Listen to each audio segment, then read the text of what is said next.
Assalamualaikum warahmatullahi wabarakatuh dan selamat sejahtera. Kita teruskan lagi perbincangan kertas SPM 2019 kita. Kali ini kita akan pergi ke kertas 2 bahagian B yang melibatkan soalan berkaitan hukum linear. Okey, cikgu pasti tajuk hukum linear ni adalah suatu tajuk yang memang kebanyakan guru-guru matematik tambahan akan galakkan student dia jawab sekurang-kurangnya kalau nak lulus. Okey, sebab sangat mudah untuk skor tajuk ni. Mesti boleh dapat lah, senang cerita 10/10.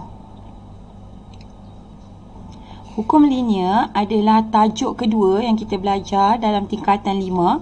Yang mana kalau kita tengok di kertas 1, ianya keluar setiap tahun ditanyakan satu soalan berkaitan hukum linear. Hukum linear ni sekejap je senang kita belajar.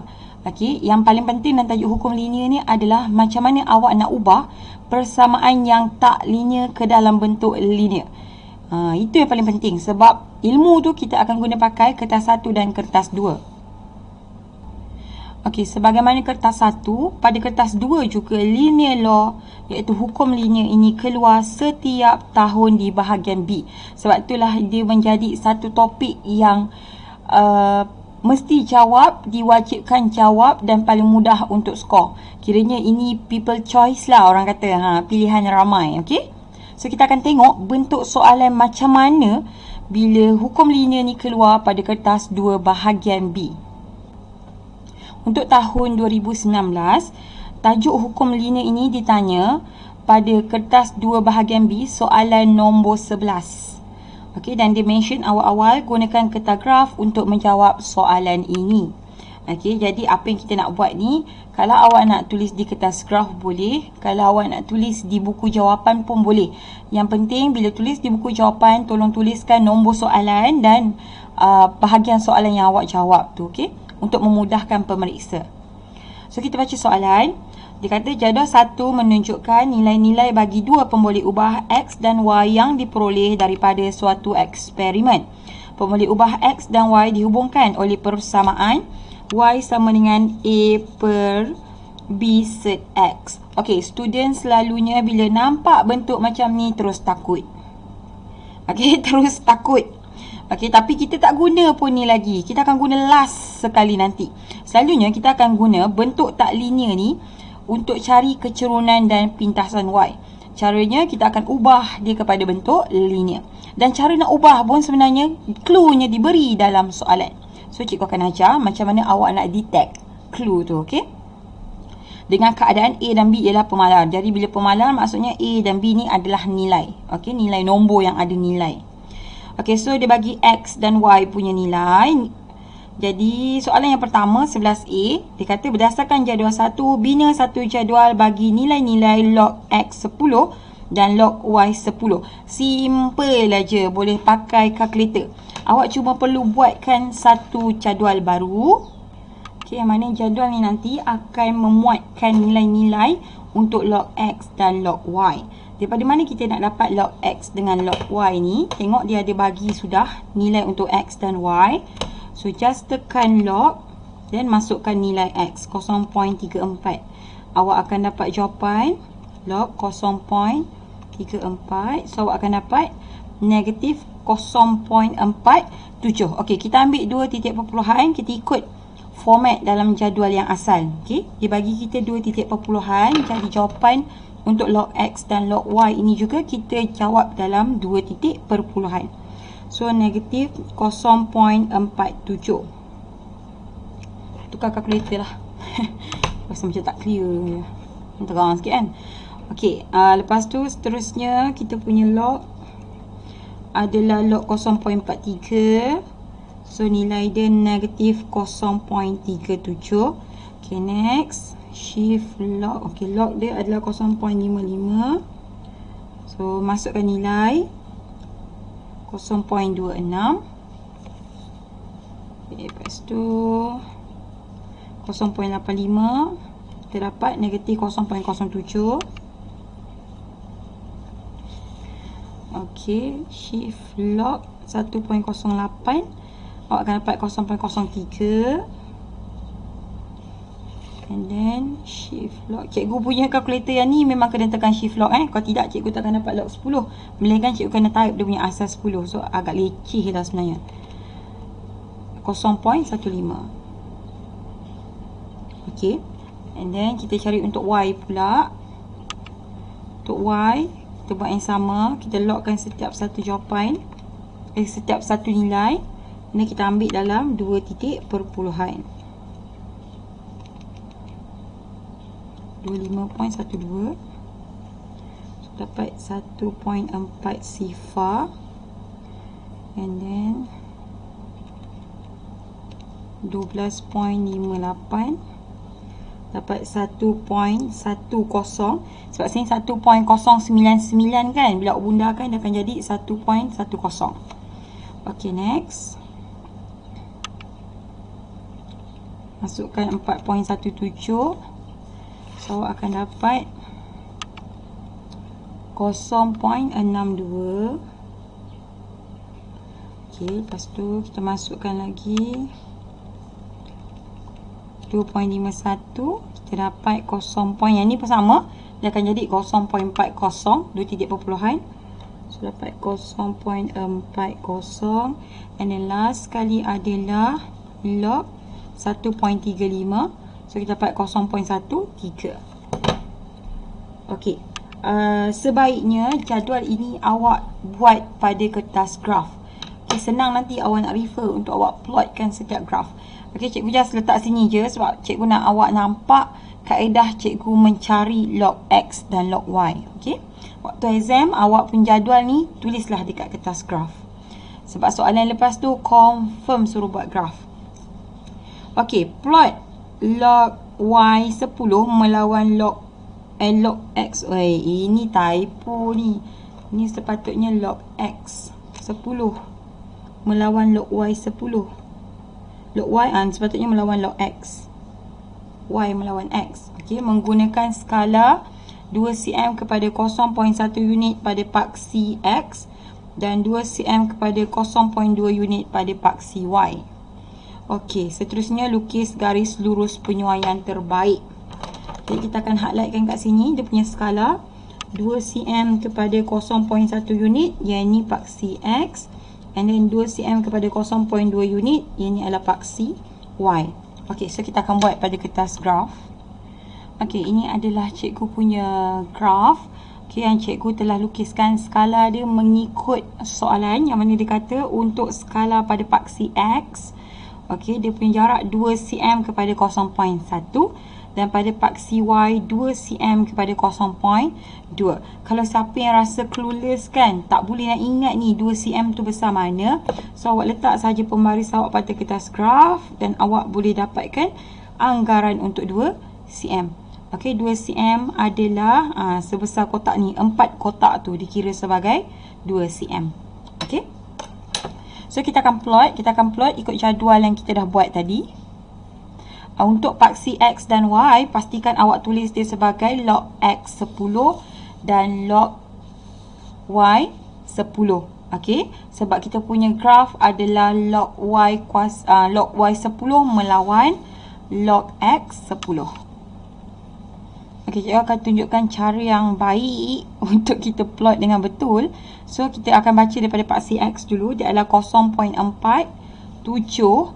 Jadi, sini 0.4 dan 0.5. So, setiap senggatan ni nilainya adalah 0.01. So, 0.4, 0.41, 42, 43, sini tengah-tengah 45, 46, 47. Dan awak terus letak pembaris. Okey. Lepas tu, sekarang untuk Y 1.68. So, kita akan panjangkan pembaris kita. Okey, 1.68. Duduknya dekat mana? Okey, 1.6 berada di sini.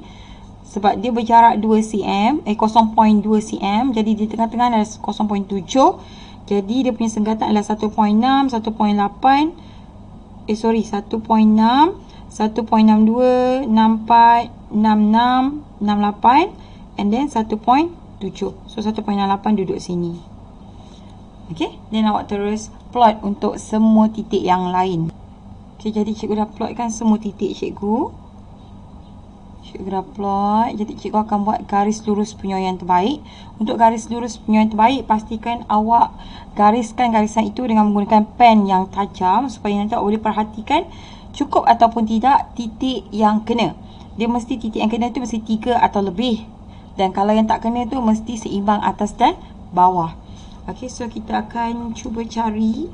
Sebagusnya awak cuba beli pembaris panjang sementara awak belum nak SPM ni kan. Belilah pembaris panjang sebab pembaris panjang nanti akan sangat membantu awak dalam dewan exam. Jadi ini garis penyuaian terbaik yang cikgu dapat buat. Okey, cikgu kena pada satu titik. Sebenarnya dia titik dia agak lari-lari sikit. So ni dapat 1 titik, 2 titik and then 3 titik lah. Okey, lepas tu yang ni kat bawah. Yang ni yang bawah ni dekat atas. Yang ni memang tak boleh selamatkan dah. Memang tak boleh nak match langsung dengan kita punya garisan. Okey, tak apa. So kita dapat garis lurus yang terbaik. Pastikan awak punya paksi betul. Skala dia, pastikan label paksi betul. Dan jangan lupa letakkan tajuk graf, iaitu log Y10 melawan log X10. Okey, graf log Y10 melawan log X10. Okey, so buat dia punya tajuk graf. Okey, sudah siap. Next, kita akan tengok ke soalan yang berikutnya, apa yang dia nak. Okey, jadi dalam soalan dia suruh dengan menggunakan graf cari nilai A dan B. Okey, kita tahu daripada graf kita boleh cari kecurunan dan juga pintasan Y. Tetapi dalam kes sekarang ni, A dan B kita ni datang daripada mana? A dan B ni datangnya daripada persamaan tak linear yang dia bagi. Okey, persamaannya adalah, so cikgu akan tulis semula persamaan. Kita ubah dulu persamaan ni dalam bentuk linear supaya tally dengan kita punya graf. So kita akan tulis dalam bentuk linear. Cikgu salin dulu persamaannya. Y sama dengan A per and then B set X. Okey. Kalau awak perasan, ini adalah dalam bentuk indeks yang melibatkan set. So kita boleh ubah sebenarnya bahagian bawah ni supaya dia jadi Y sama dengan A per X 1 per B. Okey, X kuasa 1 per B. Okey, so kita tengok dalam jadual pun dia nak log X dan log Y. So kita akan logkan di kiri kanan. Okey, di kiri kita akan bagi log Y. Okey, di sebelah kanan kita akan bagi log, okey, asas 10 A per X 1 per B. Okey, ini mengikut hukum log. Hukum log sebenarnya ada diberi ketika exam. Okey, hukum log yang melibatkan bahagi. Alamak. Oh, cikgu tak bawa lah. Cikgu tak bawa balik rumus yang ada hukum log. Okey, tak apa, cikgu catat kat sini.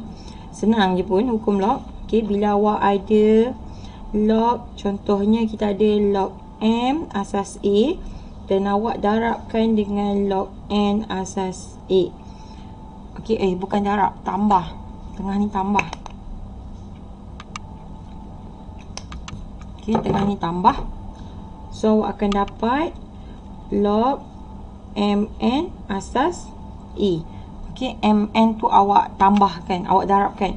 Okey, kalau awak dapat dalam bentuk log M tolak log N, asas mesti sama. So, awak boleh tulis dia sebagai log A M per N. Inilah dia hukum log yang kita nak pakai, M per N ni. Okey, M per N yang kita nak pakai sekarang. Dah terkeluar pula kertas cikgu. Okey, sekejap kita letak kembali. Okey, so kita nak pakai hukum log yang ini. Okey, so boleh nampak Jadi sekarang kalau perhatikan, awak punya log ni adalah dalam bentuk pecahan. Jadi awak boleh kembangkan dia jadi log tolak. Okey, jadi penolakan log. So kita boleh tulis semula di kiri masih lagi log Y10 sama dengan di kanan ini dia akan jadi log A asas 10 per akan jadi tolak log X1 per B asas 10. Okey, kemudian ada satu lagi hukum log. Okey, ada satu lagi hukum log iaitu apabila awak ada log M X, okey, asas A, X ini awak boleh bawa ke hadapan. Dia akan jadi X log M asas A. Okey, jadi kita akan pakai rumus yang ini untuk ubah bentuk log X asas 10 1 per B. Okey, so kita akan bawa 1 per B ni pergi depan.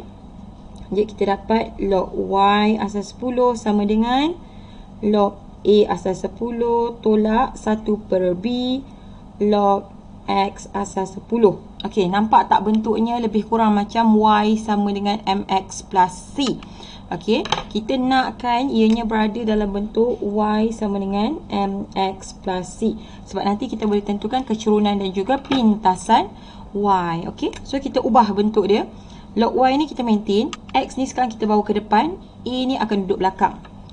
So, kita akan dapat last kali persamaannya adalah log Y asas 10 sama dengan negatif 1 per B log X asas 10 tambah log A asas 10. Okey. So, kalau kita bandingkan dengan graf kita, okey, kita tengok dia punya garisan pun ke bawah. Okey, jadi kita boleh buktikan dah sebenarnya graf kita ini adalah kecerunan negatif. So, nampak tak dekat kita punya persamaan kecerunannya negatif. Okey, jadi boleh tak awak keluarkan dia punya kecerunan dan juga pintasan Y daripada persamaan linear kita yang baru ni? Boleh kan? Kita boleh keluarkan. Yang ini negatif 1 per B ni adalah M kecerunan dan log A ini adalah C iaitu pintasan Y. Okey, jadi kita akan cari kecerunan dan juga pintasan Y dan kita boleh keluarkan nilai A dan nilai B. Okey, nak cari kecerunan, awak kena tengok graf. Okey, awak tengok graf dan awak dapatkan bacaan titik yang betul-betul kena. Kalau dalam kes cikgu ni, cikgu akan ambil titik yang paling atas ni. Okey, titik yang paling atas iaitu nilainya negatif 0.47, 1.68, 0.47, 1.68. Kemudian cikgu akan ambil titik yang sini sebab yang ni pun kena. So, ini adalah yang dekat dengan 0.6. So, negatif 0.07 dengan 0.62. Negatif 0.07, 0.62. Okey, cikgu akan gunakan koordinat ini untuk menentukan dia punya kecerunan. Okey, so jom kita kira dia punya kecerunan. M sama dengan Y2 tolak Y1 per X2 tolak X1. Okey, so kalau siapa yang belum mahir boleh labelkan terlebih dahulu. Yang mana satu X1, yang mana satu X2, mana satu Y1, mana satu Y2. So yang di atas selalunya kita akan letak X2, Y2. Yang di bawah kita akan letak X1, Y1. So kita akan masukkan nilai ke dalam rumus. Okey, jadi Y2 adalah 1.68 tolak Y1 0.62 per X2 kita adalah negatif 0.47.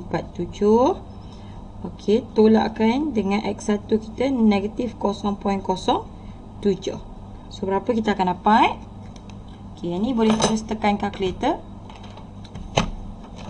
Okey, dalam kurungan 1.68 tolak 0.62 tutup kurungan bahagi. Okey, dalam kurungan negatif 0.47 tolak 0.07. So, kita dapat jawapan dia negatif 2.65. Okey, so kita tulis kecerunan kita adalah negatif 2.65. Jadi, boleh tak kita relatekan dengan A? Okey, kat sini kecerunan, kita akan dapat jawapan B dulu. Kita akan dapat jawapan B dulu sebab di sini berdasarkan persamaan yang baru ni kecerunan kita adalah negatif 1 per B. Okey, so kita akan start dengan B dulu nampaknya. Okay, so kita buat sini nombor 2. Okay, kita nak cari B. Negatif 1 per B adalah kecerunan. So berapa kecerunan tadi kita dapat? Negatif 2.65. So negatif 2.65. Macam mana nak cari B? Ini simple aja. Kita just swap sahaja tempatnya. And then kita tekan kalkulator. Negatif 1 bahagi negatif 2.65. Kita akan dapat jawapan 0.3774. Okey. Okey. So, betul lah. Jadi kita akan dapat jawapan dia 0.3774. Okey. So 0.3774. 4 angka bererti.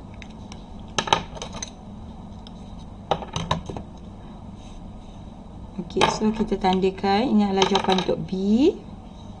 Okey, next, kalau nak cari A, kita akan pakai pintasan Y. Okey, pintasan Y maksudnya titik garisan yang mengenai paksi Y. So kita perhatikan dia kena kat sini. Sini adalah 0.42, 0.44. Okey. So C kita adalah 0.44.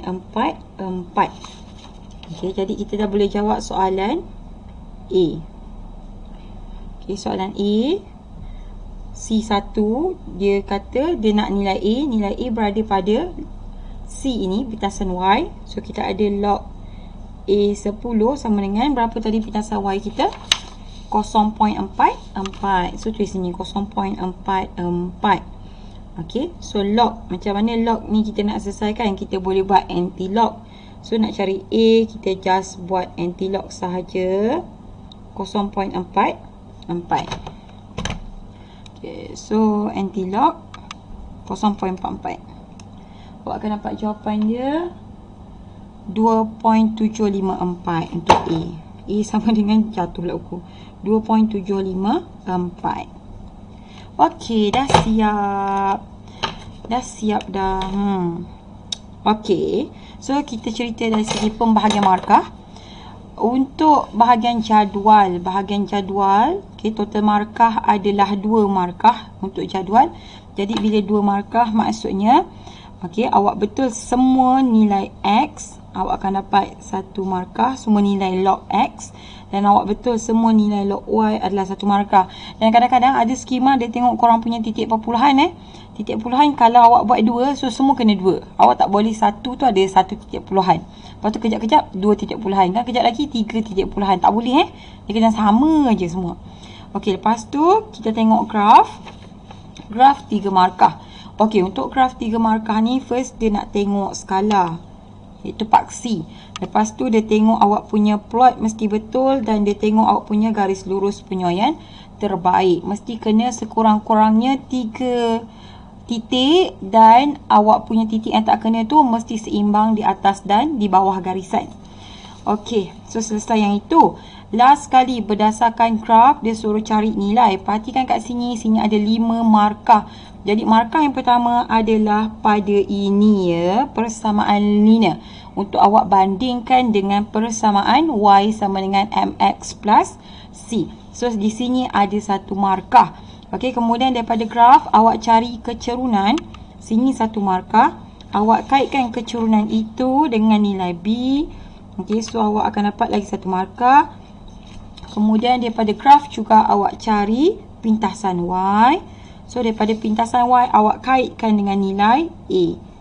Okey, so total awak akan dapat 10 markah untuk soalan yang melibatkan hukum linear. Cikgu rasa yang mungkin susah sikit bahagian ini adalah bila kita dapat titiknya dalam keadaan macam soalan ni lah. Titiknya bila kita buat plotting, dia tak berapa nak cantik garis lurus dia. So mungkin kat situ berlakunya keraguan. Tapi ingat selalu yang bila awak jawab hukum linear ni sebenarnya, walaupun titik awak lari sedikit, tak ada masalah pun sebenarnya. Okey, sebab dia akan bagi jawapan dia ada plus minus 0.05. Okey, so tak ada masalah pun kalau jawapan awak lari sedikit. Yang penting kira betul-betul, plot betul-betul, paksi mesti betul. Okey, and then buatlah garisan tu sehabis baik untuk penyuaian yang terbaik. Okey, boleh ya? Okey, jadi itu sahaja daripada cikgu. Jangan lupa like, subscribe dan share. Terima kasih.